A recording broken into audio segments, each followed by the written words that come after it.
وصفتنا لليوم نباتية صيامية قديمة. الله ما أطيب هالأكل. رح نعمل أبو شوشة أو قلقاس بالطحينة. يلي بحبها يحضر الفيديو. بدنا كيلو من القلقاس، منقشره، منقطعه مكعبات صغيرة، ومنضيف عليه الملح، زيت الزيتون، منقلبهم كتير منيح مع بعض، ونرجع مننزلهم بصينية ومناخدهم على الفرن الحامي لنشويهم.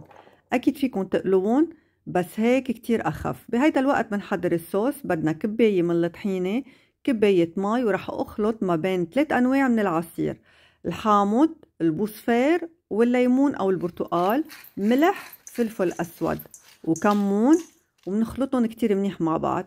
بمقلية على النار منضيف زيت الزيتون ومننزل كيلو من البصل. ما تخافوا من الكمية الكبيرة تبع البصل، رح تدبل وكتير بتطيبهم. حصوص الثوم من بعد ما يتقلوا كتير منيح مع بعض ويدبلوا على الآخر منرد عليهم البشوشة يلي سبقوا شويناها ومنقلب.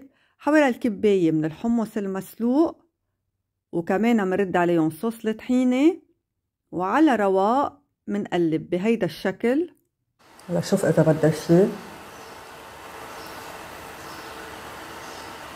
100%. نتركهم يتسبكوا لحوالي ربع ساعة على نار هادية. الله على الريحة الطيبة يا جنى.